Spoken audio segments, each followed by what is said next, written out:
Halo, jumpa lagi. Salam damai dan sejahtera. Kali ini kita akan bincang-bincang mengenai menghakimi orang lain.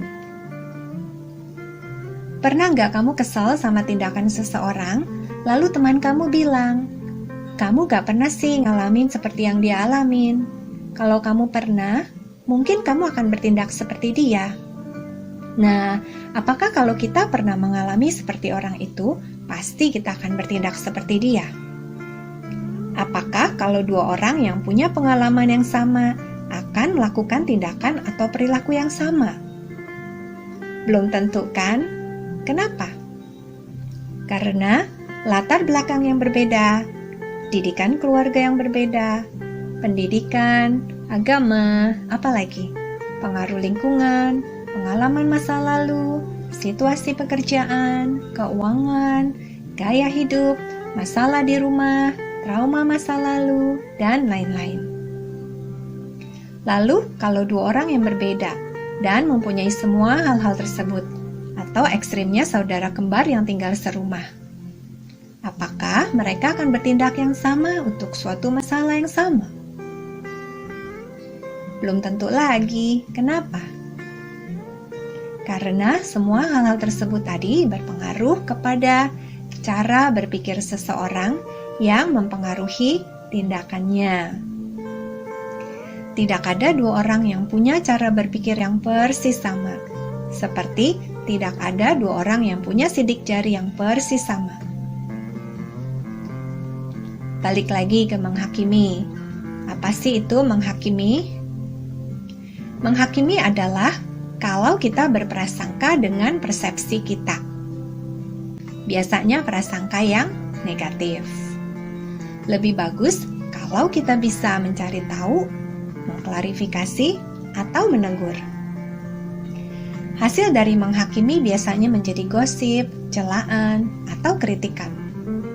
Jangan lupa ya, kalau mau menegur, harus memperhatikan waktu, tempat, dan cara penyampaiannya. Sekarang coba ingat-ingat, pernah nggak kamu kesal atau bahkan marah kepada seseorang, tetapi pada akhirnya kamu mengerti kenapa dia berperilaku atau bertindak seperti itu. Malah kamu jadi berbalik malu sendiri atau jatuh ibah kepada orang itu.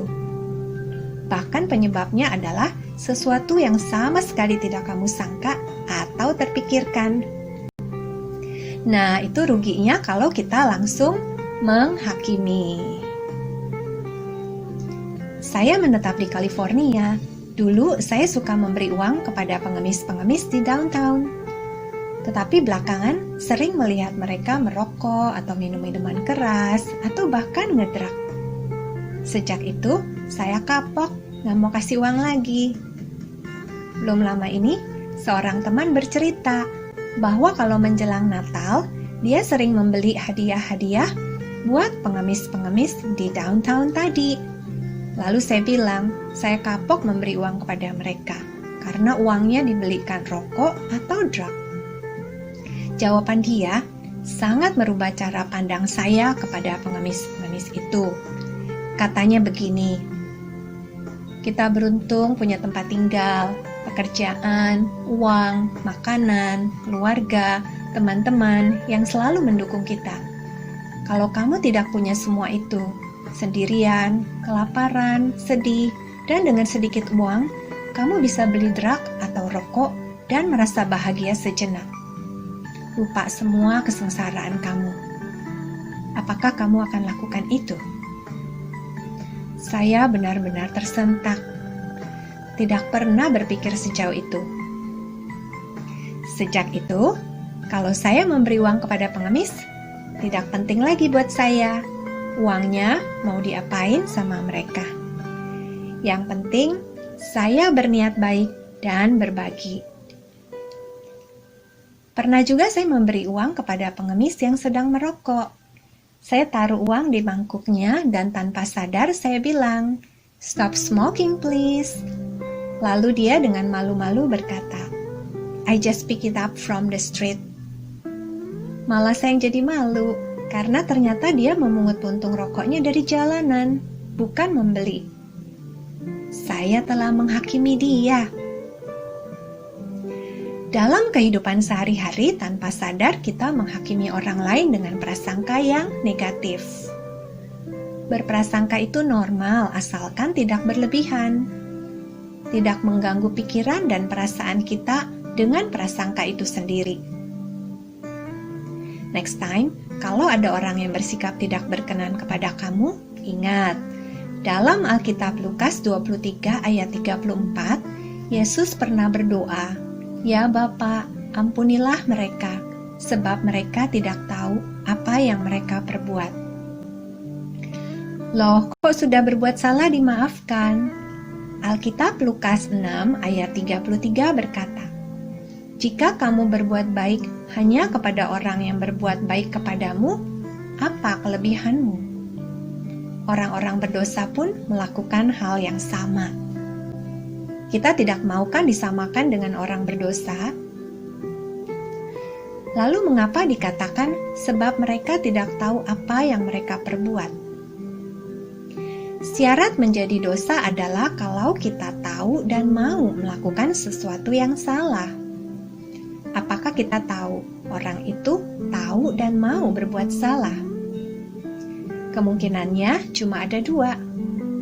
Dia tidak tahu dia berbuat salah, karena menurutnya itu benar, atau dia tidak menyadari bahwa tindakannya melukai kamu, atau dia memang tahu dia berbuat salah. Nah, yang ini sebenarnya urusan dia dengan Tuhan. Kita tidak tahu apakah dia tahu atau tidak, tetapi tetap untuk kedua situasi ini dia perlu dimaafkan dan didoakan. Lalu kok ada ya orang yang jelas-jelas berbuat salah tetapi tidak merasa salah atau berpikir bahwa tindakannya itu boleh-boleh saja? Kenapa ya? Nah, ini berhubungan dengan conscience atau suara hati.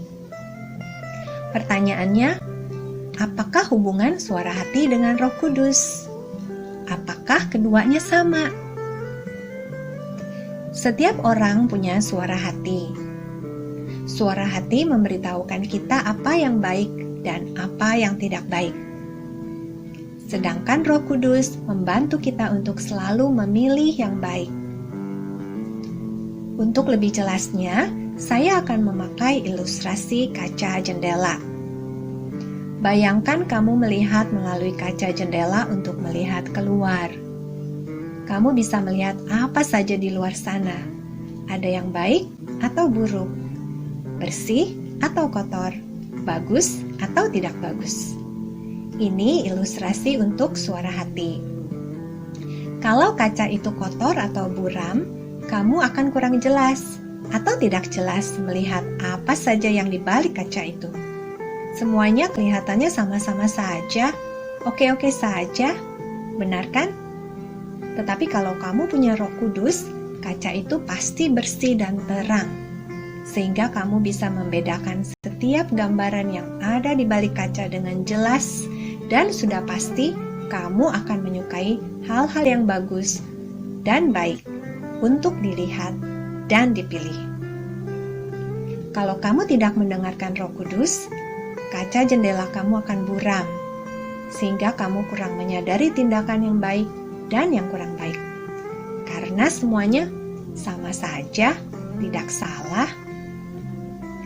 Jadi next time, kalau ada perilaku atau perbuatan yang menurut kamu menyimpang dari seharusnya, ingat, jangan menghakimi, karena pasti ada sebab atau alasan dia jadi seperti itu. Kalau penyimpangan itu menyakiti kamu, maafkan dan doakan dia. Hidupmu pasti akan lebih damai dan bersukacita. Yuk kita terapkan ketiga hal tersebut, karena hidup kita akan jauh lebih menyenangkan. Tidak mudah, tetapi harus dicoba ya. Oke, sampai jumpa. Peace be with you. Tuhan memberkati kita semua.